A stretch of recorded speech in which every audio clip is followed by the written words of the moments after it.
सभी लोग हाथ जोड़ लें, सब बच्चे बड़े। नमो अरिहंताणं नमो सेताणं नमो आयरियाणं नमो अध्यायाणं नमो सब सौड़म। जय बोलिए देवादिदेव प्रथम तीर्थंकर आदिनाथ भगवान की। जय बोलिए अंतिम तीर्थंकर शासन नायक महावीर भगवान की। जय बोलिए अनंतानंद सिद्ध परमेश्वरी भगवानों की। आचार्य भगवत सारथ चक्रवर्ती संत सागर जी महान मुनिराज की। सभी बच्चों को, बड़ों को, सबको जय जिनेन्द्र। हमारी मिथिलापुरी तीर्थ क्षेत्र में ज्ञानदानम गुरुकुल के छोटे से प्रांगण में आप लोग यहाँ नित्य प्रति रुचि के अनुसार आ रहे हैं। कुछ लोग ऐसा लग रहा है बोझ समझ के क्लास अटेंड कर रहे थे, जो अब आना बंद हो गए हैं। कोई स्वाध्याय जबरदस्ती का स्वाध्याय नहीं है। हमारे गुरु जी आचार्य सागर महाराज जी वो बोलते हैं जैन धर्म जबरदस्ती का धर्म नहीं है, जैन धर्म जबरदस्त धर्म है। ई की मात्रा हटा ली जाए तो बिल्कुल भाव चेंज हो जाते हैं। जिनेंद्र भगवान का कथन आपको भगवान बना देता है, स्वयं को ही।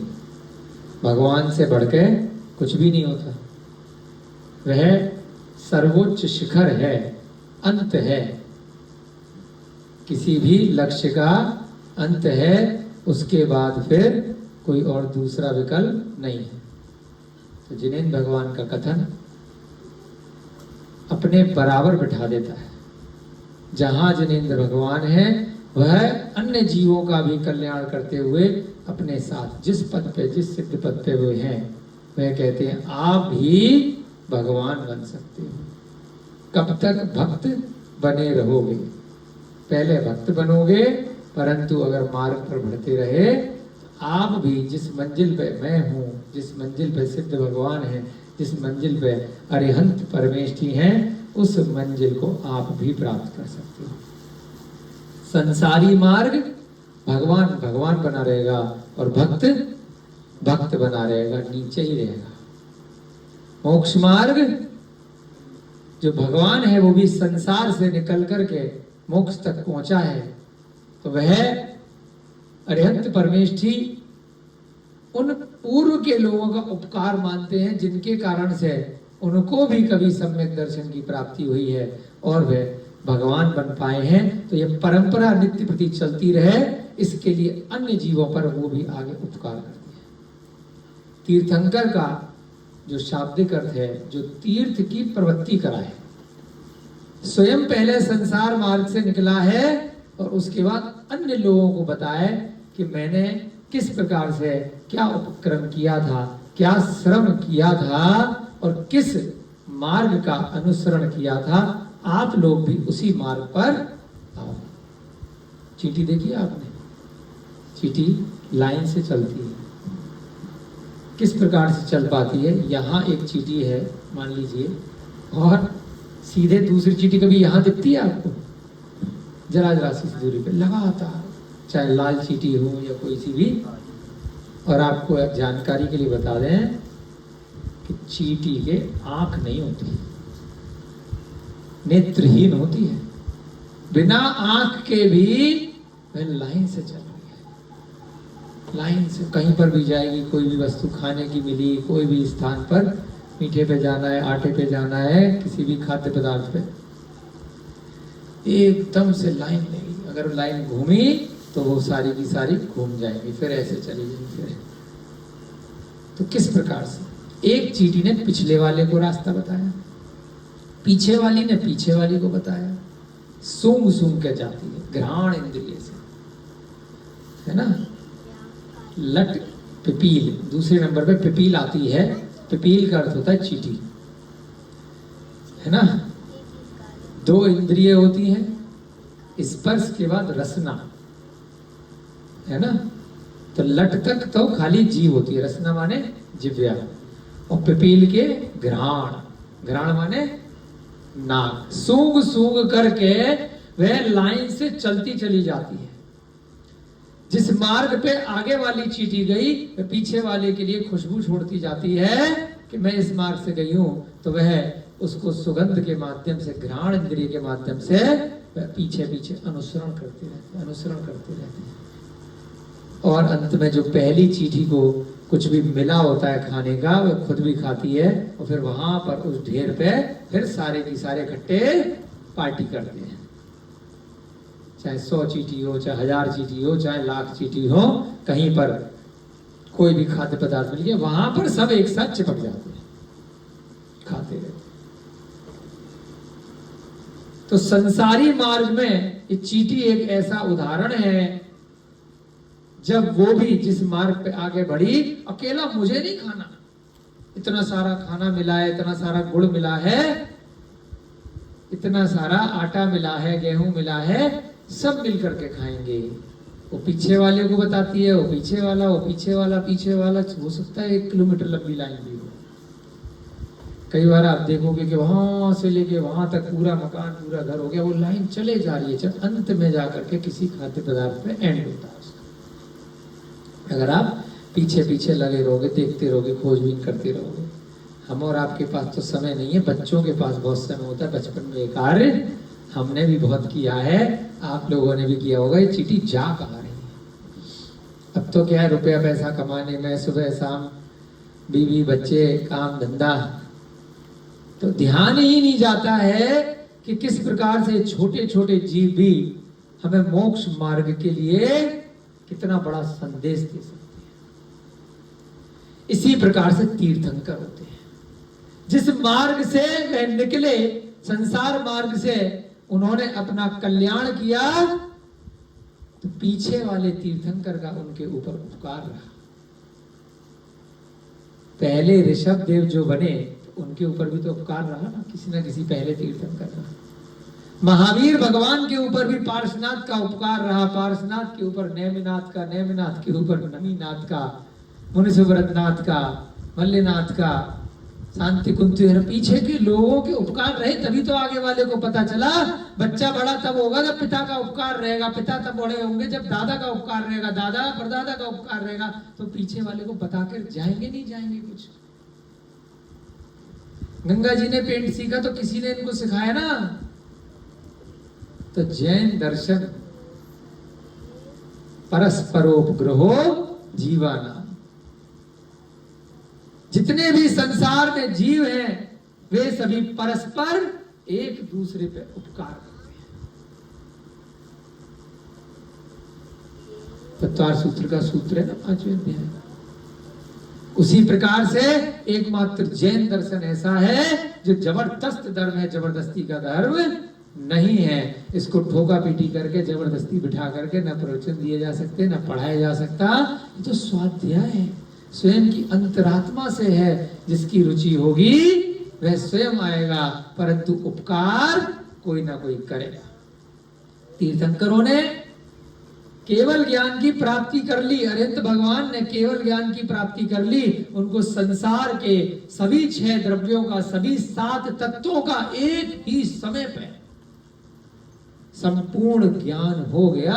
उनकी मोक्ष की टिकट पक्की हो गई, शांति से बैठ सकते हैं। लेकिन नहीं, जितनी आयु बची है, अब मैं उस आयु में अन्य जीवों का उपकार, खाली नहीं बैठूंगा। खाली बैठ के भी मोक्ष चला जाएगा, लेकिन अब मैं उसका सदुपयोग करूंगा। कारण, क्योंकि मुझसे पहले जो तीर्थंकर हुए हैं उन्होंने भी इसी परंपरा का, इसी परिपाटी का पालन किया है।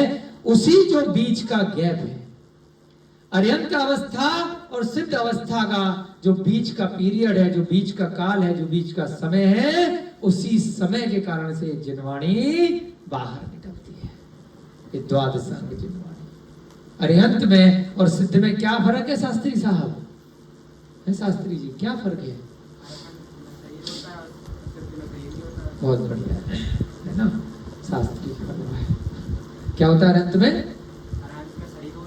हाँ, मुझे कुछ और सुनाई, शरीर बोला तो सीधे होके बोलो, हाथ हटा करके तो क्लियर सुनाई दे। शरीर बोला, मुझे लगा अरिहंत में सही होता है, सिद्ध में सही नहीं होता है। क्या बोल रहे पता नहीं, शरीर बोल रहे। अर्यंत अवस्था में 4 घातीय कर्मों का नाश होता है, सिद्ध अवस्था में अघातीय कर्मों का भी नाश हो जाया करता है। अर्यंत अवस्था में केवल ज्ञान की प्राप्ति होती है। उसके बाद ये जो प्रवचन निकलते हैं उसी अवस्था में निकलते हैं, क्योंकि पहले जानो और फिर बताओ। अधूरे ज्ञान में तो बहुत सारे प्रवचन हुआ करते हैं, बहुत सारे ज्ञानी पुरुष, विद्वान पुरुष अपने मन गढ़ंत बातें बताया करते हैं।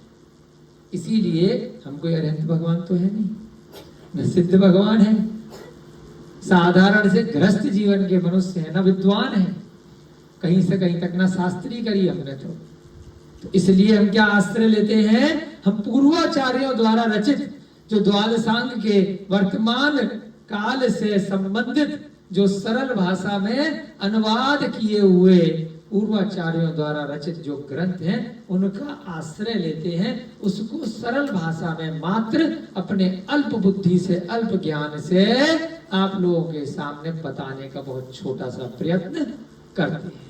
अपने मन से कोई भी मनगढ़ंत बातें, कहानियां नहीं सुनाती कि पता नहीं उनमें क्या गलती हो जाए, क्या उसमें हम आपको कुछ गलत चीजें बता दें। तो इसलिए हमारी भी स्मरण शक्ति की एक क्षमता है, तो आश्रय लेते हैं उन शास्त्रों का, उन विद्वानों का जिनके सामने हम बिल्कुल चींटी बराबर है। तो इसलिए इस जैन दर्शन से आपको प्रेरणा प्राप्त करनी है। भक्त भक्त बनाना रहे, भक्त भी भगवान बन जाए, ऐसा ये दर्शन है। और इस दर्शन की महिमा निराली है। तो यहाँ पर अरहतदास सेठ की जो कथा चल रही है, जो कथानक चल रहा है, आप लोग बड़े मन के साथ उसको सुन रहे हैं, रुचि के साथ उसको सुन रहे हैं। आप लोगों का जो रुचि है उसको देख करके हमें भी कभी कभी थोड़ा सा जोश आ जाता है कि वाह कितने अच्छे अच्छे महानुभाव, छोटे छोटे बच्चे, बड़े बड़े लोग, और यहाँ ऑनलाइन भी हो सकता है बहुत सारे लोग निरंतर इसको सुन रहे हैं। उन सबका भी बहुत उपकार है।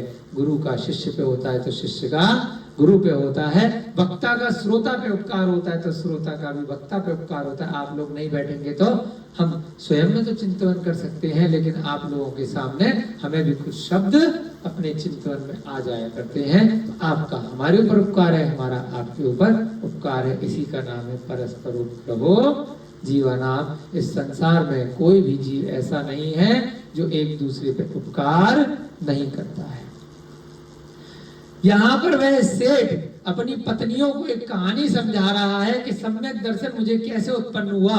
इस नगर का एक राजा है, उसका एक मंत्री है और एक चोर है जो गुटखा लगा करके अपनी आंखों में काजल में गायब हो जाता है। परंतु राजा और सब लोग बहुत परेशान हो गए, मंत्री इत्यादि परेशान हो गए कि पकड़ में नहीं आ रहा है, सबको यहाँ वहां परेशान करेगा, 5,000 का माल 5 रुपए में बेचे आएगा, है ना।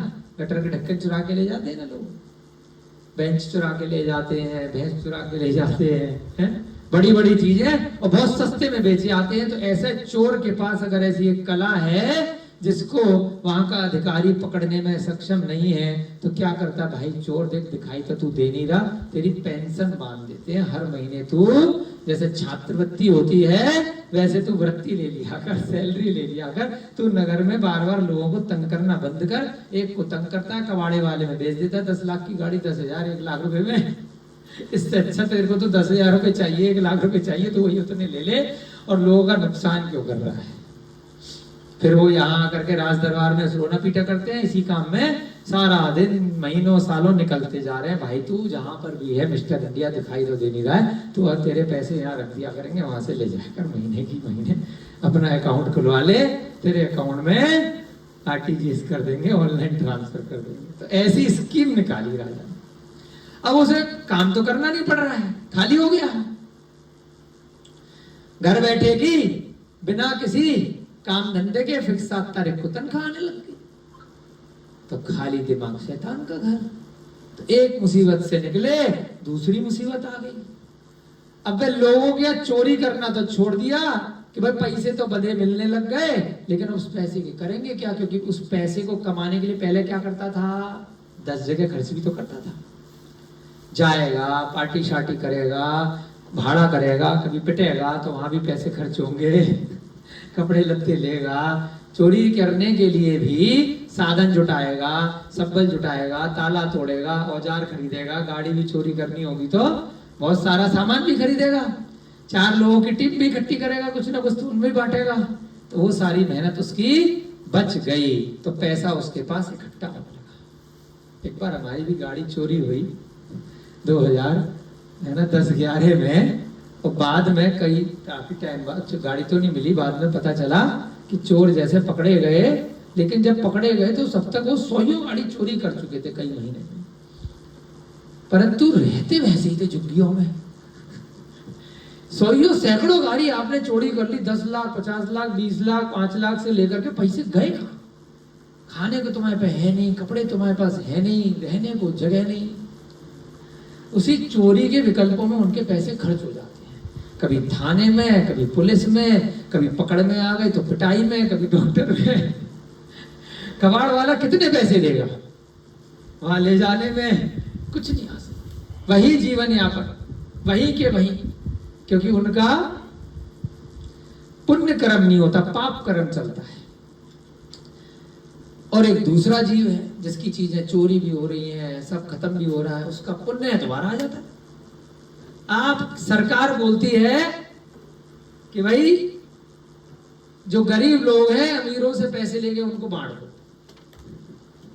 ये टैक्स का सिस्टम है, लगान का सिस्टम है कि नीचे वाले जो लोग हैं अपने पाप या पुण्य कर्म के कारण से उनका थोड़ा पुण्य क्षीण है, कम है, तो बेचारे काम नहीं कर पा रहे किसी कारण से। एक काम करो, जिसके पास ज्यादा अधिक धन है वहां से छीनो, उस पर 40%, 50%, 60% कर लगाओ, लगान लगाओ, और जो बेचारे गरीब है कुछ नहीं काम कर पा रहे उनमें बांट दो। ये सिस्टम जैन धर्म के हिसाब से सही है, क्योंकि उसके बाद भी वह लोग जो कार्य नहीं कर रहे उन्हें ठल्ले रहेंगे कि हमें तो मिल ही जाएगा। जो लोग कार्य करके जो धन अर्जन कर रहे होंगे कि हमारा धन तो समाप्त हो जाएगा, वो भी काम करना बंद कर देंगे। जब हमारे को बराबर कर देंगे तो हम क्यों ज्यादा दिमाग लगाएं, क्यों इतनी मेहनत करें? जिसको फ्री बैठे मिल रहा है वो कहेगा हमें तो बराबर हो गया ना सरकार की पॉलिसी में, हमें उतना ही मिल जाएगा, तो हम क्यों काम करें? तो ऐसे देश का सर्वनाश हो जाया करता है। जो कमा रहा है वो कमाना बंद कर देता है, और जो नहीं कमा रहा है वो आउटपुट नहीं देता, प्रोडक्टिव नहीं होता, वह काम करना भविष्य में कभी चालू ही नहीं करता है। उसके बाद भी बहुत सारी सरकारें नहीं माना करती हैं इस पॉलिसी को, वो अपनाती हैं, और फिर भी कमाल की बात देखिए, जो ज्यादा कमा रहा है वो और ज्यादा कमाने लगता है, और जो ना कमा करके निठल्ला बैठा था और उसको खाली छात्रवृत्ति की तरह वृत्ति सरकार से मिलती रहती है, वो तब भी गरीब और गरीब बनता चला जाता है। आपने खुद भी ऐसा अनुभव किया होगा, ये माफ कर दिया, वो माफ कर दिया, करोड़ों लोगों का, 80 करोड़ लोगों का, 70 करोड़ लोगों का, 100 करोड़ में से 70-80 करोड़ लोग तो उनका ये माफ, वो माफ, घर भी फ्री, गाड़ी भी फ्री, राशन भी फ्री, ये भी फ्री, ये लोन माफ, वो, फिर भी वो मांगते ही रहते हैं, लाइन में लग के मांगते ही रहते हैं, मांगते ही रहते हैं, मांगते ही रहते हैं। क्यों? पुण्य छीड़ है। जैन दर्शन पढ़ो, पुण्य फला अरहंता, पुण्य बढ़ाओ, मात्र पुण्य का कार्य करो, कर्मों की निर्जरा करो, मांस मधु मदिरा सत्य व्यसन छोड़ो, कहीं पे लाइन में लग के पैसा मांगने की जरूरत नहीं पड़ेगी। रमेश अंकल जी जब से छोड़े व्यसन, जरूरत पड़ रही है पैसे की? नहीं पड़ रही। और जब व्यसन में लिप्त थे तब इससे मांगे, उससे मांगे। पुण्य बढ़ाओ, मात्र कुछ करने की जरूरत नहीं है, अच्छे कार्य करो, भाव अच्छे रखो, परिणाम अच्छे रखो, तो पैसा मांगने के लिए कहीं लाइन में नहीं लगना पड़ेगा। विनय भैया जी, संकल्प भैया जी, हाँ जी संकल्प जी, कितने प्रतिशत जैन है भारत देश में? कितने प्रतिशत है अमन जी? 0.7। 150 करोड़ की जनसंख्या में कितने हैं? 125-30 करोड़ 50 करोड़ के बीच में जनसंख्या है, उसमें मात्र 70-80 लाख रुपए से 70-80 लाख मैक्सिमम 1 करोड़ जैन है। टैक्स कितना दे रहे हैं? लगभग भारत सरकार के आंकड़े के अनुसार 25% टैक्स देते हैं। एनजीओ कितने लोग चला रहे हैं? 6000 एनजीओ हैं भारत सरकार के, उसमें से 4000 एनजीओ जैन लोग चला है ना, किसी ना किसी रूप में। 90% गौशालाएं जैन लोग चला रहे हैं। जितनी भी कंपनियां हैं भारत देश में, उसमें से 70% से ज्यादा कंपनियों की ओनरशिप या अधिकारी कौन लोग हैं? जैन लोग हैं। कोई घमंड नहीं है इस बात का। और जो नहीं भी है तो वह कहीं ना कहीं जैन दर्शन से रिलेटेड है, उसके विचारों के समर्थक हैं। नीचे वाला तो ठेके पे लाइन लगा के 1000 आदमी खड़ा रहेगा। कभी किसी कंपनी के मालिक को देखा है? 150 करोड़ के आमदनी वाला के ठेके पे खड़ा होकर शराब पी रहा है, या घर में भी शराब पी रहा है। फिल्मी स्टार तो मिलेंगे आपको, नशेड़ी। वो कोई बड़े आदमी नहीं है। सिगरेट, बीड़ी, पान, तंबाकू का प्रचार करने वाले और पीने वाले और नालों में पड़े हुए सारे खान और कपूर, उनको देख करके सारा की सारा समाज प्रेरणा ले रहा है। उनको देख करके, उन हीरोइनों को देख करके सारा की सारा समाज प्रेरणा ले रहा है। सप्त व्यसन में एक आता है ना, वैश्यावृत्ति। जिन लोगों को देख करके हम प्रेरणा प्राप्त करते हैं, वो कोई बड़े लोग नहीं है, वो सब व्यसनी हैं। कि वो खान पी रहा है, वो ये कर रहा है, वो नचनीय है, किल्विषक जाति के देव, बिल्कुल व्यंतरों में। और उनको बहुत नीचे की कैटेगरी के देव होते हैं, जो नृत्य करते हैं और इनसे जीविका करते हैं, गलत कार्य करते हैं, यहाँ वहां मारते हैं। आज इसके बगल में, कल उसके बगल में, आज इस फिल्म में इसके साथ, अगली फिल्म में उसके साथ, घर पे उसके साथ, बाहर उसके साथ। इतने सारे दुराचार वो लोग करते हैं और हम उनसे मोटिवेट हो रहे हैं, हम उनसे प्रेरणा प्राप्त कर रहे हैं कि वो सेलिब्रिटी शराब का ऐड कर रहा है, वो कोल्ड ड्रिंक का ऐड कर रहा है, वो उल्टी सीधी चीजों का ऐड कर रहा है, तो हमने भी खाना है, हमने भी पीना है। वो लोग तो नचनीय हैं, डायरेक्टर प्रोड्यूसर के। जो बड़े लोग हैं वो जीवन में न कभी मांस खाते हैं, जिनके वो नचनीय बैठे हैं। ना उन्होंने कभी शराब पी, ना उन्होंने कभी गुटखा खाया, ना उन्होंने कभी पान, बीड़ी, तंबाकू गलत व्यसन किए। वो केवल दिमाग चलाते हैं। उनकी मजबूरी, हमारी भी मजबूरी है। लेबर क्लास बहुत सारी अब पीती खाती है, क्या करें, मिलते ही नहीं। पद में व्यक्ति वही बड़ा बनेगा जो व्यसनी नहीं होगा। राजा कभी भी व्यसनी नहीं हो सकता। अगर राजा व्यसनी होगा तो उसका पतन कुछ ही वर्षों में पूरे कुल का नाश कर देगा, बिल्कुल निश्चित है। ज्यादा दिन तक उसका कुल चलेगा ही नहीं, तो वो राजपद पे बना ही नहीं रहेगा। रघुकुल कब से चला आ रहा है, कब तक चला, आज भी है। हम सब उसके अनुयायी हैं, भगवान राम की। आदिनाथ के काल से चलता आया, राजा श्रेयांश के काल से कुल चला है। जिसने आदिनाथ भगवान को प्रथम आहार दिया, उनके समय से कुल चला, अब तक चल रहे हैं। क्यों चल रहे हैं? क्योंकि उनके कुल में कभी भी कोई व्यसनी पैदा नहीं हुआ, अपने कुल की मान मर्यादा रखी। और हम लोग नहीं, मतलब साधारण लोग जो जिनेंद्र दर्शन का, जिनेंद्र भगवान के बातों का अनुसरण नहीं कर रहे, वे सभी किनका अनुसरण कर रहे हैं? उन फिल्मी हीरो हीरोइन का, उन जो भ्रष्टाचारी राजनेताओं का, जो गलत व्यवहार करने वाले आपके अड़ोसी पड़ोसी, आपके मित्रों का। वो भी पी रहा है तो मैं भी पीऊंगा, वो भी चोरी कर रहा है तो मैं भी करूंगा, वो भी बार में जा रहा है तो मैं भी जाऊंगा, वो भी नाच गाना देखने जा रहा है तो मैं भी जाऊंगा, वो भी जुआ खेलने जा रहा है तो मैं भी जाऊंगा। तो वो जो रूपखुर नाम का चोर था, वो भी इसी प्रकार से व्यसनों में लिप्त हो गया, क्योंकि फ्री की तनख्वाह मिल रही थी बिना काम के। तो उस उदाहरण से वर्तमान के कुछ उदाहरण हमारे चिंतन में आए। कोई कहानी में कहीं दूसरी जगह कहीं घुमा नहीं रहे आपको, उसी कहानी में से वर्तमान के प्रसंग ला करके दे रहे हैं कि आपको किसका अनुसरण करना है, किससे प्रेरणा प्राप्त करनी है, किसको अपने जीवन में मेंटर बनाना है। आजकल बड़ा फेमस शब्द है ना, मेंटर, कि मैं अपना मेंटर किसको बनाऊं, किससे मैं मोटिवेशन प्राप्त करूं। वो आते हैं ना वीडियो में बहुत सारे है ना, माहेश्वरी शर्मा, ये वो बहुत सारे।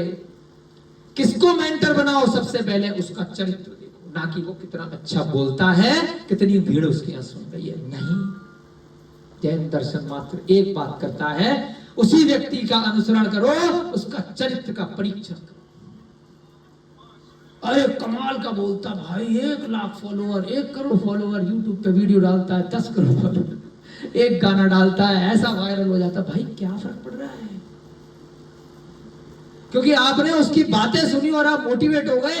बाद में पर्सनल जीवन में जब आपको पता चलेगा इसके इतने पैसे हैं, इतना धन है, इतने फॉलोअर हैं, और ये शाम को रोज दारू पी करके मैं भी पीऊंगा,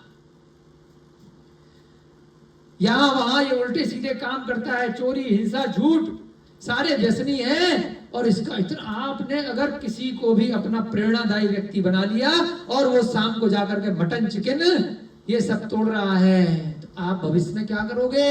आप भी वो करने लग जाओगे। अपना मित्र, अपना गुरु कभी भी व्यसनी को मत बनाना, क्योंकि उसके वक्ता होने से कोई फर्क नहीं पड़ता, उसके चरित्र से फर्क पड़ता है। आचार्य विद्यासागर महाराज का उदाहरण आज हम सबके सामने है।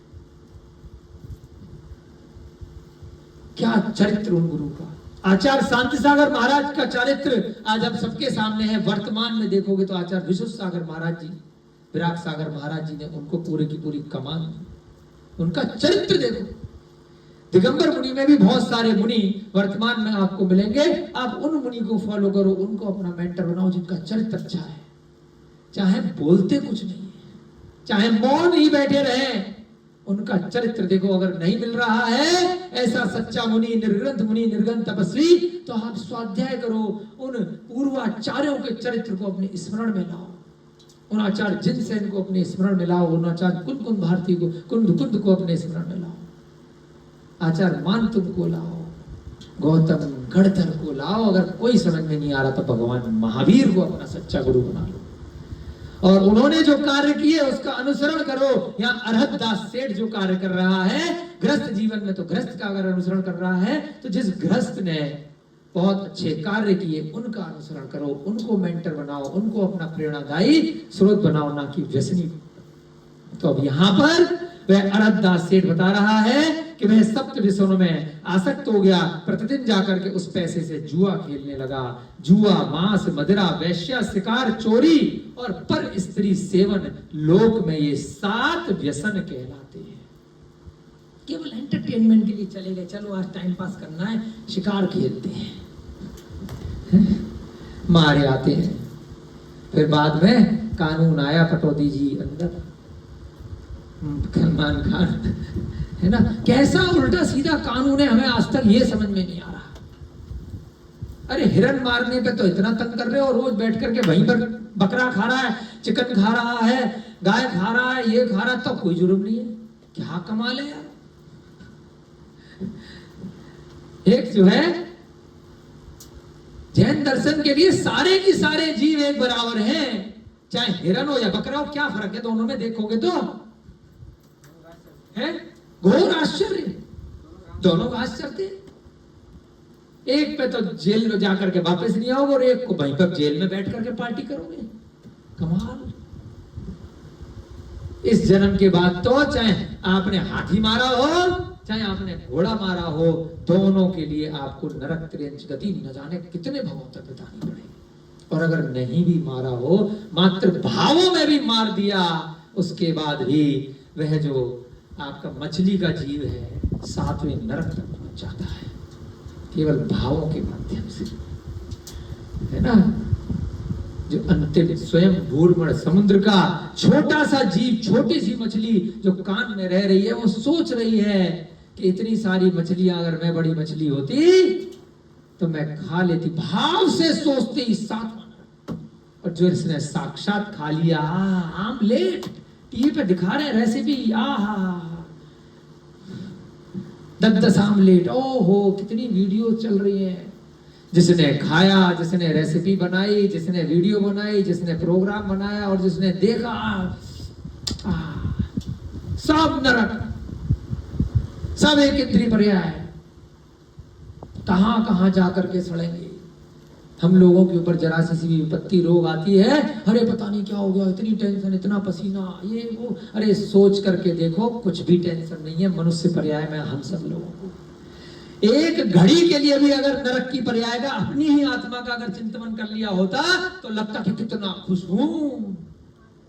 एक पल के लिए भी उस कारावास का चिंतन कर लिया होता, उस नरक और त्रियंच में जब कितने कितने महीने बंधे रहते हैं ना, मैं ही था वह जीव।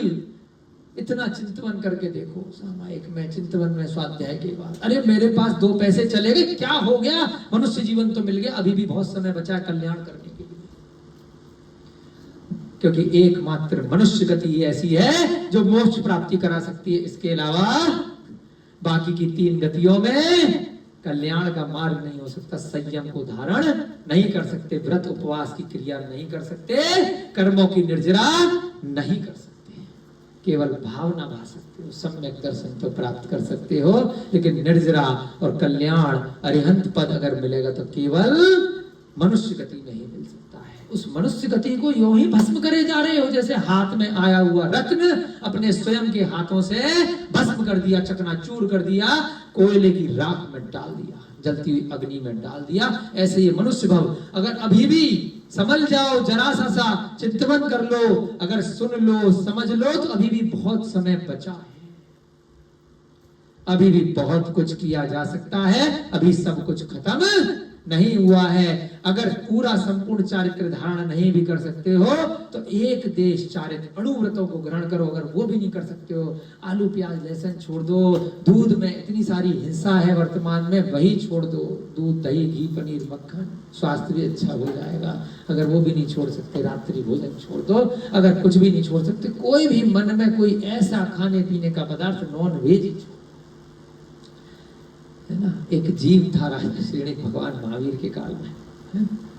मात्र कौवे का मांस छोड़ा पूर्व की पर्याय में, तो उसी से कल्याण हो गया। उसने कहा सारा मांस खाऊंगा, बस कौवे का नहीं खाऊंगा। ऐसा बीमार पड़ा कि वैद्य ने कहा कि कौवे के मांस से ठीक होगा। उसने कहा ना, किसी भी मांस खिला दो, कौवे का नहीं खाऊंगा। कितनी आगे जाकर के कहां पहुंच गया अगले भाव में। एक वस्तु भी अगर छोड़ोगे और उस नियम का पालन करोगे तो कहां से कहां पहुंच जाओगे।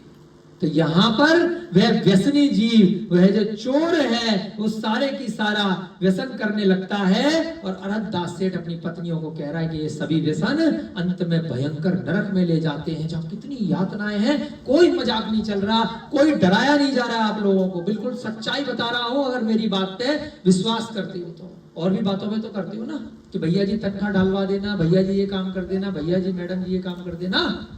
तो जितना उन गृहस्थ जीवन में, उस सांसारिक जीवों में हमारा विश्वास करते हो, तो विजय भैया जी और जितने भी अभिषेक भैया जी आए हैं, एक बात पर विश्वास कर लेना, मैं बता रहा हूं आपको स्वयं के अपने आभास से, स्वयं के अपने निष्कर्ष से, स्वाध्याय से, कि नरक होता है। एक कहानियों में डराने के लिए नहीं है, स्वर्ग होता है। त्रियंच गति साक्षात दिख रही है, मनुष्य गति साक्षात दिख रही है। नरक और स्वर्ग वर्तमान में हमें साक्षात नहीं दिख रहे हैं। इसलिए हम कहते हैं सिर्फ किस्से कहानी की, कहानी गप्पों की, डराने की बातें, डराने की बातें नहीं है, नहीं है, नहीं है। जिस दिन आपको ये विश्वास हो गया, उसी का नाम है सम्यक दर्शन। दृढ़ विश्वास कर लो मेरी बातों पे, मेरे ऊपर उपकार हो जाएगा, आपका मेरे ऊपर उपकार हो जाएगा। डर जाओ। जो भी वर्तमान में आपके पास कितना भी दुख आ रहा है, कितना भी क्लेश आ रहा है, कितना बड़ा से बड़ा रोग आ रहा है, बस ये सोच लो कि पिछले जीवन में नरक में था, त्रियंच में था, पशु पक्षी की पर्याय में था, वहां मेरी आत्मा ने कितना घनघोर यातनाएं सहन करी है। तो यहाँ तो जो मैं यातनाएं सहन कर रहा हूँ, जरा सा 2 घंटे का दिक्कत, 4 घंटे की, 1 महीने 2 महीने, अरे क्या है, निकल जाएगा जब इतना काल मैंने निकाल लिया। उसके सामने 1% नहीं है, कुछ भी नहीं है। यहाँ का जो कष्ट है, जरा सा भूख प्यास की वेदना, जरा सा रुपया पैसा ऊपर नीचे, पत्नी के दुख, बच्चों के दुख, अड़ोसी पड़ोसी के नौकरी के काम धंधे के, कुछ भी नहीं है। जितना दुख हम सब ने नरक और त्रियंच गति में अनादि काल से अनंत बार बिताया है। तो यहाँ पर उस चोर के माध्यम से अरहत दास सेठ क्या कह रहा है, जो भी लोग सप्तव्यसन में जरा भी अंश मात्र को बड़े घमंड के साथ, अरे देखी जाएगी, क्या फर्क पड़ता है नरक स्वर्ग किसने देखा है? अभी की मौज लो, चोरी करके अभी आनंद आ रहा है, शिकार खेलने में आनंद आ रहा। अरे आज ने तीर मारा, क्या मजा आया, देख चिड़िया मार दी, देख शेर मार दिया, देख तेंदुआ मार दिया, देख चीता मार दिया, देख हिरन मार दिया, आनंद आ रहा है, तभी तो शिकार खेल रहे हैं। वैश्यागमन में आनंद आ रहा है, मेरा दोस्त लेकर के गया है उस रोड पर, यहां वहां इतने पैसे, आहा क्या आनंद आ रहा है, पागल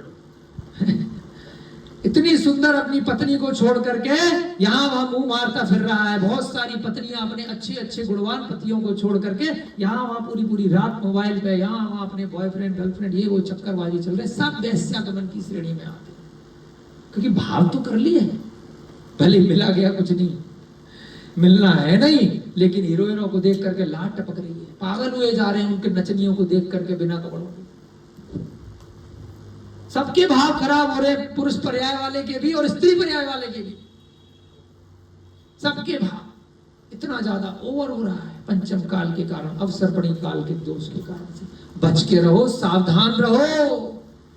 सबको अच्छा लगता है काम वासना, सब हम भी मनुष्य हैं, सबको अच्छी लगती है, लेकिन डर अगर अंदर से आ गया, सम्यक दर्शन आ गया, अच्छी लगने के बाद भी मुंह फेर लोगे कि नहीं ये मेरा रास्ता नहीं है, ये दुर्गति का मार्ग है, यहां से मैं गटर में गिर जाऊंगा। जब दिख रहा है कि मेल होल का ढक्कन खुला हुआ है, रास्ता भले कैसा भी हो, शॉर्टकट हो, लेकिन जाओगे क्या? क्योंकि गिर जाओगे। क्यों अभिषेक जी, बाइक चला के आए हो, रास्ते में अगर मेन होल खुला हुआ होगा और दिख जाएगा तो घूम करके आओगे कि शॉर्टकट से उसी के ऊपर निकालोगे गाड़ी को? घूम करके जाओगे ना, क्योंकि डर है, गटर है, ये 7 व्यसन नरक के द्वार है, गटर है। जब मालूम पड़ गया तो भले ही चाह रहे हो उस रास्ते को, शॉर्टकट है, अरे मिल जाएगी, किसी को पता नहीं चलेगा, भावी तो करा है, क्या फर्क पड़ रहा है? भाव में ही वह गटर है, मेन होल है, नरक है। ये सारे की सारे मांस खाना कितना बढ़िया लग रहा है, वह पिज्जा, वह बर्गर, वह शाम को आते ही सबके अंदर वो चिकन मिला मिला के क्या मार्केटिंग चल रही है, क्या पका करके लेकर के आए हैं। लेकिन जिस दिन पता चल गया, विश्वास हो गया कि मांस खाने में कितना दोष है, तो एक एक छोटा छोटा बिस्किट भी खरीदोगे तो चेक करके कि भाई इसमें कहीं नॉनवेज तो नहीं है। एक बार गलती से हमारा भाई बेल्जियम गया, वहां से चॉकलेट का डिब्बा ले आया, तो देखा, हमारी आदत थी इन चक्करों में पढ़ते रहते थे ना, उस पे अंग्रेजी में पढ़ने लगे बैठ करके। जब घर वालों ने फ्रिज में से निकाल के दिया कि भाई लाया, हमने पढ़ लिया अंग्रेजी में, उसमें लिखा हुआ था पोर्क। हमने कहा यार पोर्क, डाला, पोर्क का मतलब सुअर का मांस। हमने कहा भैया फेंको, क्या लिया है? हर चीज में मांस मिला हुआ है। कौन व्यक्ति पढ़ेगा जिसको थोड़ा बहुत भी स्वाध्याय होगा कि जाने अनजाने में भी मेरे पेट में कोई ऐसी वस्तु नहीं चली जाए जिसमें जीव हिंसा हुई है। हर चीज आप बाजार की अगर खाते भी हो, पढ़ के खाओ, पूछ के खाओ, देख करके खाओ।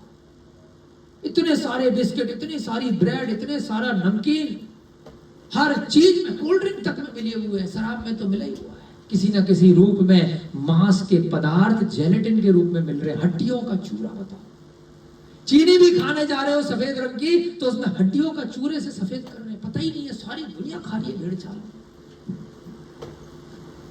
टेस्ट लग रहा है, अरे वाह, पानी में धो दी तो चीनी का वो हड्डी निकल जाएंगी क्या? गाय भैंसों की हड्डी कहाँ, तो पूजा कर रहे हो गाय की, कहाँ उनकी हड्डियां मिली हुई चीनी खा रहे हो, सुबह से शाम तक पगला रहे हो। अरे मर जाओगे कि चीनी की जगह गुड़ खा लो, तगार खा लो, खांड खा लो, खजूर खा लो, 50 विकल्प है, लेकिन नहीं, स्वाद लग गया है। ऐसे न जाने कितने पदार्थ वर्तमान में हमारे प्रतिदिन के जीवन के उपयोग में आने लग गए हैं। अगर थोड़ा सा सम्यक दर्शन हो जाएगा, थोड़े से सावधान हो जाओगे, तो उसको देख के, समझ के, परख के, जांच पड़ताल करके अपने दैनिक प्रयोग में लाओगे, अन्यथा कहां जाओगे? नरक में जाओगे। अब अरहत दास सेठ, आज का जो प्रसंग है वह इसी चीज से रिलेटेड है, इसीलिए इतनी देर से आप लोगों को टॉर्चर कर रहे हैं, है ना, छेड़ रहे हैं, जगा रहे हैं आपकी आत्मा को, क्योंकि वह अरहत दास सेठ अपनी 8वीं जो पत्नी है, सबसे छोटी जो पत्नी है, जिसका नाम क्या है? कुमुदलता। क्या नाम था? पढ़ लेते हैं। इस छोटी सी पत्नी जो है कुंदलता, कुंदलता को समझा रहे हैं, क्योंकि उसका भी ऐसा ही प्रश्न था, स्वर्ग नरक किसने देखे हैं, कौन आया है नीचे, कौन आया प्रकार की बातें हैं। क्योंकि अगर वह नहीं पूछेगी तो हमारे मन में भी वही प्रश्न आ रहा है कि सब डराने के लिए टाइम पास की कहानियां हैं, तो हमारा ही प्रश्न आजा श्रेणिक पूछता है और उसके माध्यम से पूर्व पर्याय में बाकी लोग पूछा करते हैं, तो सब हमारे ही प्रश्न चल रहे हैं किसी ना किसी रूप में। तो यहाँ पर आज अरहतदास सेठ इन 7 व्यसनों के बारे में बता रहे हैं। अब क्रम से 7 व्यसनों के दोष सुनो, एक एक करके। सर्वप्रथम जुआ, बड़ा डिटेल में, हमें नहीं मालूम था आगे लिखा हुआ, तो अब ऐसी भावनाओं में बह के आपको बता रहे, लेकिन मन में जो विचार आ रहा नीचे वही लाइन आ गई। धर्म, लक्ष्मी, सुबुद्धि, सुख, सत्य, शौच, प्रतिष्ठा, श्रद्धा। आराम आराम से, अभी थोड़ा जल्दी बोलेंगे फिर एक एक को पकड़ेंगे। धर्म, लक्ष्मी, जुए के बारे में बता रहे हैं कि जुए से क्या होता है, जुए के दोष, इतना डिटेल में बताया है। देखो, धर्म जाता है जुआ खेलने वाले का, गया ना युधिष्ठिर का। लक्ष्मी, पैसा तो चला ही जाएगा। सुबुद्धि, बुद्धि भ्रष्ट हो जाती है। सुख भी चला जाता है, बाद में पिटते हैं ना जब पुलिस पकड़ती है। सत्य, झूठ बोलता है जुआ खेलने वाला। शेयर मार्केट जुआ है, जितने भी लोग खेलते हैं यहाँ वहां, आपने कभी खेला हो, मत खेलना भविष्य में। शौच यानी कि शुद्धि, सब चला जाता है। प्रतिष्ठा, जो मान सम्मान। श्रद्धा, आपके ऊपर श्रद्धा भक्ति अब कोई नहीं करेगा, जुआरी है। विश्वास, आपकी बात पे कोई विश्वास नहीं करेगा, क्योंकि कब पलट जाए। सदगति, अब आगे कन्फर्म है अच्छी गति नहीं मिलेगी गंगाबाई। ये 10 बातें नष्ट हो जाती हैं। कितना अच्छा ज्ञानी है अरहतदास सेठ। अभी वर्तमान में हम सब लोग बस इतनी प्रार्थना करें कि हम भी अरहतदास जैसे सेठ ही बने। अरहतदास जैसे सेठ तो अपने आप बन जाएंगे, उसके गुण लें, पैसे तो अपने आप आ जाएंगे। खाली अच्छे अच्छे गुण लोगे, पुण्य लो, बस पैसे के पीछे मत भागो। पैसा तो ऐसे ऐसे पीछे भागेगा, आप उसको छोड़ते जाओगे, पैसा पीछे पीछे भागेगा। कल बताया था ना, गुल्लक जब ज्यादा धन है तो उसके पीछे छोटा धन चला जाता है। पुण्य बढ़ाओ, पुण्य बढ़ाओ, पुण्य बढ़ाओ, बस इस स्वाध्याय से पुण्य बढ़ रहा है आप लोगों का, हम सबका। धर्म चला जाएगा, लक्ष्मी चली जाएगी, बुद्धि चली जाएगी, सुख चला जाएगा, सत्य चला जाएगा, शौच चला जाएगा, प्रतिष्ठा चली जाएगी, श्रद्धा चली जाएगी, विश्वास चला जाएगा और सदगति चली जाएगी। ये किसके कारण से? जो जुआरी है, जुए के कारण से। मिलेगा क्या? कुछ जाएगा तो बदले में कुछ मिलेगा। सुनी, विषाद, दुख मिलेगा, कलह, बीवी लड़ेगी, हर एक कोई लड़ता रहेगा, कलह, झगड़ा, मार पिटाई, ये वो जुआ खेलने के बाद। क्रोध, गुस्सा आएगा, पैसा है नहीं, लुट गए। और जुआ खेलते क्यों है? क्योंकि थोड़ा लगा के ज्यादा की उम्मीद होती है। सोचते हैं 10 लगाएंगे 1000 मिलेगा, 100 मिलेगा। शुरू में जो जुआ खिलाता है वो 10 का 20 कर देता है, 10 के 50 कर देता है, फिर जब 100 लगाते हो तो 100 डुबा देता है। पहले धीरे धीरे 5 रुपए डाल के आदत डाली जाती है, थोड़ा थोड़ा बढ़ाया जाता है। इसमें पूरा सिस्टम चल रहा है।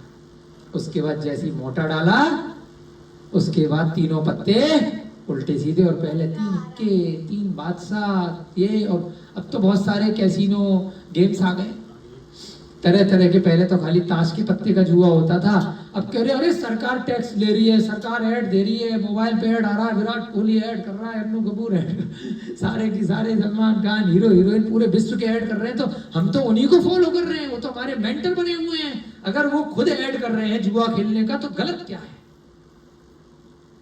क्योंकि आपने उनको फॉलो काहे पे किया था? उनकी एक्टिंग, उनका नशा, 2 घंटे की मूवी, उनका नाटक, उसको आपने उनका चरित्र मान लिया कि बड़ा अच्छा कैरेक्टर प्ले करता है।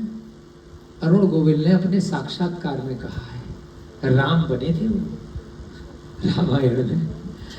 राम बनने से पहले और राम बनने के कैरेक्टर में बहुत व्यसनी थे। सिगरेट, शराब, सारे शौक होते। हीरो थे, एक्टर थे, जो पात्र में लिख के दे दिया, एक्टिंग करी, घर में तो वही है शाम के बाद। बहुत शर्म आई कि मैं क्या कर रहा हूं। बाहर जाता हूं तो लोग थाल लेकर के मेरे आगे दीपक बना के पूछते हैं। महिलाओं की, बच्चों की, पुरुषों की लाइन लग जाती है चरण छूने के लिए कि भगवान आ गए, भगवान आ गए, भगवान आ गए, और मैं शराब पीता हूं। सब छोड़ दिया उस कैरेक्टर में डूबने के लिए। तब जाकर के वो रामायण इतना प्रसिद्ध हुई, क्योंकि जिस कैरेक्टर ने, जिस पात्र ने, जिस चरित्र का वहां निर्माण किया, उन्होंने अपनी अंतरात्मा से उन व्यसनों को छोड़ा। हाँ, गलत ऐड करने से मना कर दिया। शराब की ऐड, इस कारण से उन्होंने कहा कि मुझे फिल्में आना बंद हो गई रामायण के बाद, मेरे को कोई काम नहीं मिला, कोई बात नहीं, लेकिन गलत कार्य नहीं। तो कई बार ऐसे पात्र में डूब जाओ, तब तो आप अपना कल्याण कर पाओगे। भगवान महावीर का अगर चरित्र आप कहीं पर भी रामलीला में, कहीं पर भी अगर भगवान राम का चरित्र कहीं पर भी प्रदर्शित कर रहे हो, तो अंतरात्मा से भविष्य के लिए राम बन जाओ। अगर यहाँ पर महावीर का चरित्र सुन रहे हो तो थोड़ा बहुत भी उनका अनुसरण कर लो। अरहत दास सेठ का चरित्र सुन रहे हो तो गुलाब जी थोड़ा सा अरहत दास सेठ की बातों पे अमल कर लो, तो पक्का है कल्याण हो जाएगा। यहाँ स्वाध्याय में बैठना, सुनना आपके लिए बहुत सिद्ध सिद्ध हो जाएगा। इसका कुछ अच्छा फल आपको प्राप्त होगा। और क्या मिलता है जुआ खेलने से? विषाद, कलह, झगड़ा, क्रोध, मान, घमंड आ रहा है, बुद्धि भ्रम, कभी कुछ बोल रहा है, कभी कुछ बोल रहा है, कभी कुछ दिख रहा है, चुगली, यहाँ वहां की बातें, इधर उधर चुगली करेगा, मत्सर, शोक, दुखी रहेगा जब पैसे चले जाएंगे। ये 10 प्रकार की चीजें जुए के भाई हैं। उसके साथ फ्री में मिलती है, गिफ्ट में। कहते ना एक के साथ एक फ्री, बड़ा सर्फ का डिब्बा खरीदोगे तो छोटा कुछ फ्री। तो बड़ा जुआ खेल करके आओगे तो ये 10 चीजें फ्री में, मुफ्त में मिलेंगी। जुए से कुल में कलंक लग जाता है, पृथ्वी पर अपयश फैलता है, मन में पश्चाताप होता है, अब तो लुट गए, अब पछताए क्या होत है जब चिड़ी, अब दोबारा नहीं खेलूंगा। एक बार वो जो 30-40 लाख रुपए डूबे, एक बार वापस मिल जाए, पापा जी बात दोबारा नहीं खेलूंगा। अब दोबारा वो वापस आएंगे कैसे? खेल के ही आएंगे। इतना पैसा तो किसी दूसरे काम धंधे में है नहीं। एक बार का नुकसान 20 साल तक चुका बेटा। अगर शॉर्टकट दोबारा मारेगा तो और नीचे जाएगा। पश्चाताप के सिवा कुछ भी हासिल नहीं होता है। अपयश, आपका सारा यश समाप्त हो जाता है। कुल में भी कलंक लग जाता है कि इनका पुत्र, इनका भाई, इस घर का व्यक्ति जुआ खेलता दिखा, उस धंधे में दिखा, जहां पर भी वेश्यावृत्ति और ये सब चलते हैं ना, नाच गाने, वहां पर लोग फिल्मों में देखा है, हमने भी देखो फिल्में सब देखी है, 007 बॉन्ड वाली। वहां पर शराब भी पीते रहते हैं, लड़कियां भी उधर नाचती रहती हैं, और वो ताश खेलते हैं या कैसीनो, वो सिक्के से लगे रहते हैं, ऐसे गुटके से होते हैं ना, प्लास्टिक के से कुछ सिस्टम बना के रखते हैं। हमने एक बार पता किया भैया क्यों ये सिक्के क्यों रखते हैं।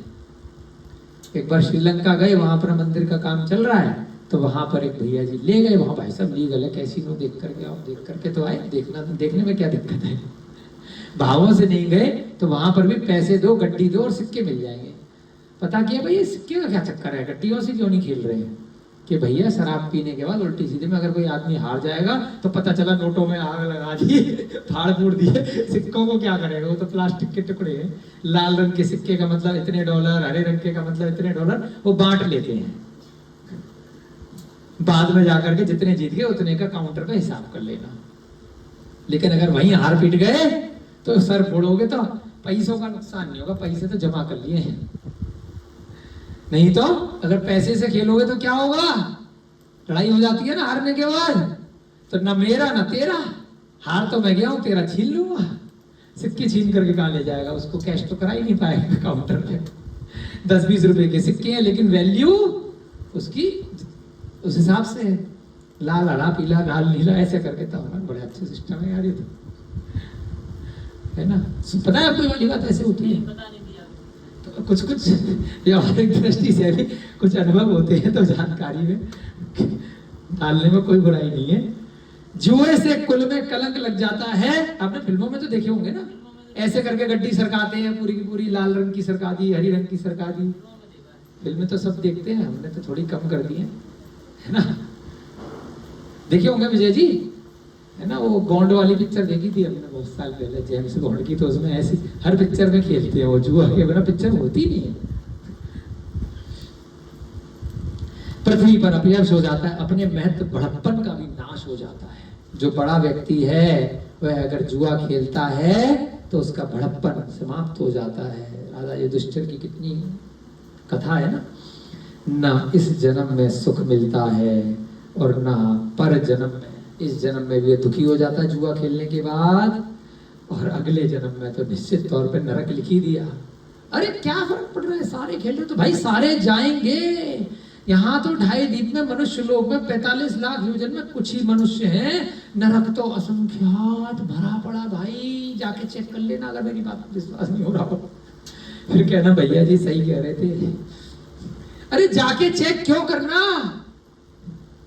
जबरदस्ती है क्या? जब बता दिया भाई गटर है, नीचे मल है, नीचे मूत्र है, इतनी गंदगी, इतने कीड़े मकोड़े, घुस के देखना जरूरी है क्या? कि बिना देखे काम नहीं चल रहा, मना कर रहे हैं। सुख शांति चाहिए नहीं लोगों को, मांस खाना है, अरे जाएंगे जाएंगे अब तो मौज लेंगे यार, किसने देखा है, अभी तो आनंद आ रहा मांस खाने में। भाई मना कर रहे हैं, विनती कर रहे हैं, मत खा। उस जानवर को बचाने के लिए नहीं कह रहा, मेरा कोई रिश्तेदार नहीं है वो मुर्गा। भाई तेरे जीवन से मुझे प्रेम है, तू खाएगा नरक चला जाएगा। मेरे भाई, मेरी बहन, मेरा दोस्त, बहुत कष्ट है, मत खा, मत करिए व्यसन, मत खेलिए जुआ। करुणा है हम सबके, अपनी आत्मा के प्रति, आपके सबके प्रति। समझ रहे रमेश अंकल जी, करुणा है आपके प्रति। मत पियो, कुछ नहीं रखा, पहले जो पी ली तो बस उसके लिए माफी मांग लो। ना इस जन्म में कुछ मिलेगा, ना अगले जन्म में सुख मिलेगा। यथार्थ में उससे चतुर्वर्ग धर्म अर्थ काम मोक्ष का विनाश होता है। 4 वर्ग होते हैं ना, धर्म, अर्थ, काम और मोक्ष। धर्म का भी नाश है, काम का भी नाश है, अर्थ पैसे का भी नाश है। बीवी भाग जाएगी जवानी में जुआरी की है, मोक्ष तो मिलेगा ही नहीं। भाग गई चर्चा में जुए के कारण से। देखो कमाल हो गया, भैया जी कह रहे हैं गुरुजी जारचा में एक टीचर किया, किसी की बीवी भाग गई। जुआरी की लक्ष्मी न परोपकार के लिए होती है, न कीर्ति के लिए होती है, न प्रीति के लिए होती है, न अपने हित के लिए होती है, न अपने सुख के लिए होती है। एक एक शब्द गजब के शब्द हैं, इसीलिए हमारे अंदर तो आते नहीं, यहीं से पढ़ पढ़ के आपको बता रहे हैं भाई साहब। कोई सोचो कि भैया जी बहुत अच्छे वक्ता हैं, अरे भैया यहीं से पढ़ के बता रहे हैं। ये जो ग्रंथ के ग्रंथाकार हैं, जो भगवान महावीर हैं, जो पूर्वाचार्य हैं, वही अच्छे लेखक हैं, वही अच्छे वक्ता हैं, वही अच्छे है ना ज्ञानी हैं, वही विद्वान हैं। हम उनके सामने चुल्लू भर पानी भी नहीं भरते। उनकी वजह से यहाँ आप लोग बैठ जाते हो, नहीं तो हमें कौन सुनने वाला है? बहुत उपकार है, इतने अच्छे अच्छे शब्द, इतने अच्छे अच्छे अनुवाद करके इन्होंने लिखा है। जुआरी की लक्ष्मी न परोपकार के लिए होती है, वो परोपकार नहीं कर पाती, न कीर्ति हो पाती है, न प्रीति के लिए होती है, उससे किसी को कोई प्रीति नहीं होती है, न अपना स्वयं का हित करती है, न अपना सुख कर पाती है। वह पैसा अगर शॉर्टकट में जुआरी को आ भी गया, उससे उसे कुछ सुख प्राप्त नहीं होगा, और ना ही भाई बांधवों के लिए सुख दे पाती है। जुआ खेल करके पैसे जीत करके ले आया और उसने ये सारे कार्य कर भी लिए, बीवी के लिए हार ले भी आया, भाइयों के लिए कपड़े, गिफ्ट, गाड़ी, घड़ी, मोबाइल एप्पल का ले भी आया, लेकिन वह जुए के पैसे से अगर आया है तो सुख नहीं देगा।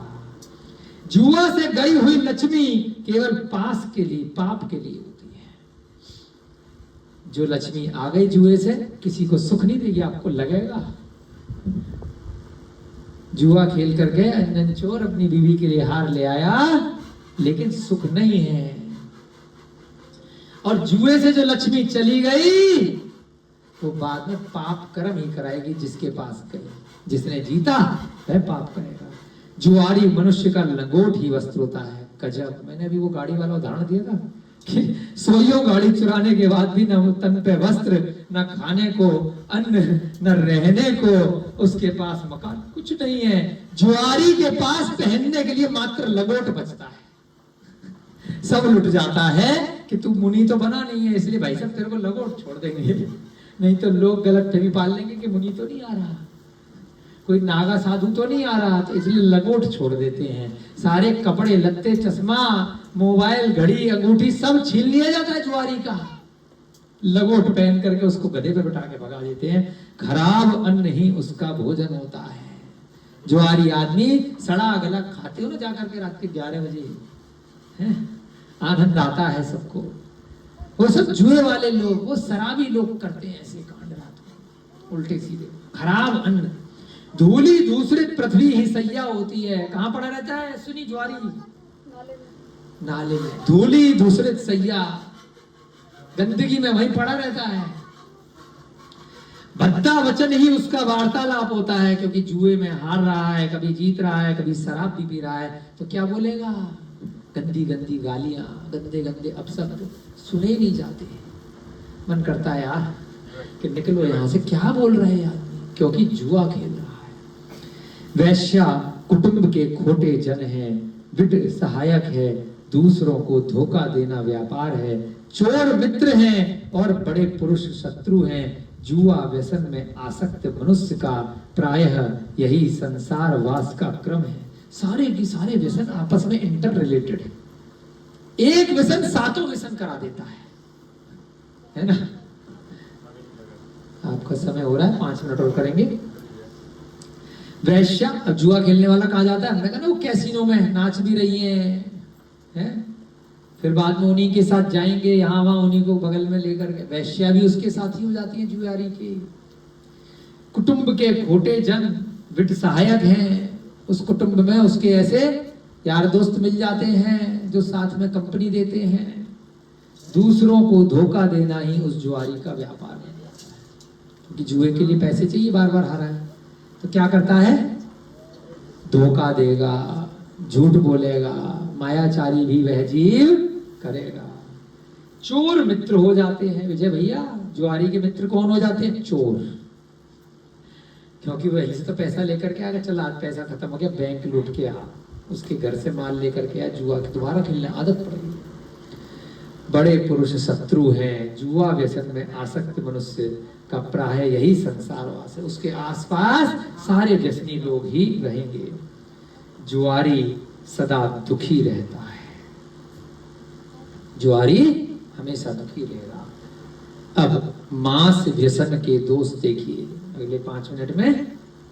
पहले हमने बैकग्राउंड तो आपको बता ही दिया, अब 5 मिनट और लेंगे आपकी कक्षा में, क्योंकि तो शुरुआत में भी काम टाइम निकल जाता, थोड़ा जोश आ रहा है हमें भी पढ़ने में। इतने अच्छे व्यसन बता रहे हैं तो हमें भी डर लग रहा है, और आप लोगों को भी थोड़ा डरा करके निडर बना रहे हैं, क्योंकि डरोगे तभी निडर बनोगे। डर के आगे जीत है, निडरता है जीत का तात्पर्य।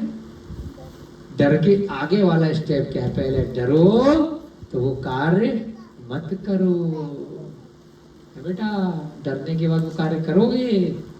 अगर शराब पी के गाड़ी चलाओगे तो डरोगे ना, तो नहीं पियोगे, तो वो निडरता आ जाएगी। जब अच्छे से गाड़ी भी सीख जाओगे और शराब नहीं पियोगे तो निडरता आ जाएगी। डर के आगे क्या है? निडरता है।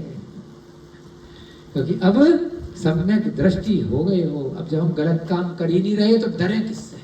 जो होगा देखी जाएगी। लोग बोल रहे यार तुम्हें डर नहीं लगता। डरे क्यों?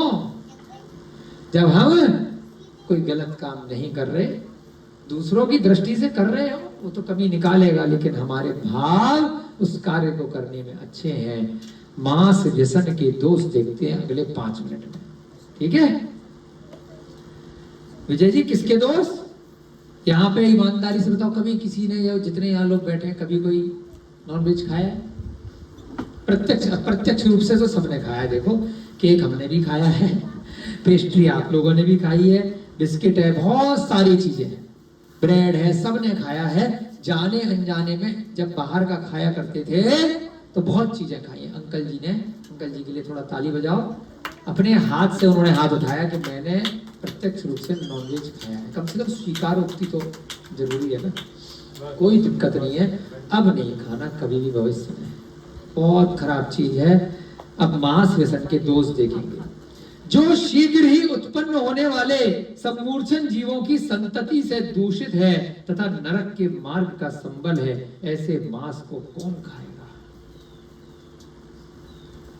सम्मूर्छन जीव अगर डीप में जाएंगे तो रात्रि भोजन में भी मांस भक्षण का दोष है कि रात्रि होते ही अनंत सम्मूर्छन जीव उस खाने में उत्पन्न हो जाते हैं। जमी कंद के अंदर भी मांस भक्षण का दोष है। बिना पानी छान करके, बिना प्रासुक जल से बनाए हुए भोजन में मांस भक्षण का दोष है। बाहर का जितना भी खाना खा रहे हो पैकेट का, जो मर्यादा से रहित है, उसमें भी मांस भक्षण का दोष है। तो इसलिए यहाँ क्या कहा, जो सम्मूर्छन जीव जो स्वयं उत्पन्न हो जाते हैं, सम्मूर्छन जीव कौन से हैं, लट, पिपील, भ्रमर, वो पंचोदंबर होते हैं। सम्मूर्छन एक इंद्रिय, दो इंद्रिय, तीन इंद्रिय, चार इंद्रिय, ये सभी की सभी नियम से सम्मूर्छन होते हैं। जैसी मर्यादा से रहित भोजन हुआ, कोई भी सड़ा गला बाहर का खाद्य पदार्थ हुआ, उचित तरीके से बनाया गया नहीं हुआ, तो वे सब सम्मूर्छन जीवों की उत्पत्ति का कारण होते हैं, उनसे दूषित है और वे सभी भी नरक के मार्ग में ले जाते हैं। ऐसे मांस को कौन खाएगा। कहते हैं ना फूड पॉइजनिंग हो गई, पेट खराब हो गया, बीमार पड़ गए। क्यों हो गया, क्योंकि बहुत दिनों का सड़ा गला खाया, उसमें जीवों की उत्पत्ति हो गई। स्थावर और त्रस के भेद से प्राणी दो प्रकार के होते हैं। थोड़ा सा ज्ञान की बात है, कौन कौन से, स्थावर और दूसरा त्रस। स्थावर का मतलब 5 प्रकार के जो एक इंद्रिय जीव हैं, कौन कौन से, पृथ्वी, जल, अग्नि, वायु, वनस्पति। पृथ्वी, जल, अग्नि, वायु, वनस्पति, ये 5 प्रकार के एक इंद्रिय पर्याय के जीव होते हैं। पृथ्वी के अंदर भी सूक्ष्म सब रह चुके, यहाँ की तो संपत्ति जरा सी चली गई, क्या फर्क पड़ रहा है। अनंत काल मैंने पृथ्वी का जीव बन के वहीं पड़े रहे, हिल ही नहीं पा रहे जमीन में। अग्नि के जीव, वायु के जीव, वनस्पति के जीव हैं, जल के जीव, एक बूंद जल में अनंत जीव हैं। वैज्ञानिकों ने कभी परीक्षण किया था तो उन्होंने कभी 10 लाख जीव है समथिंग। एक परीक्षण में 10 लाख नहीं है, करोड़ों अरबों खरबों जीव होते एक बूंद जल में। मैं वो सारे जीव रह के आया हूं। मैं मतलब हम सब, कोई गौरव जन अकेला नहीं।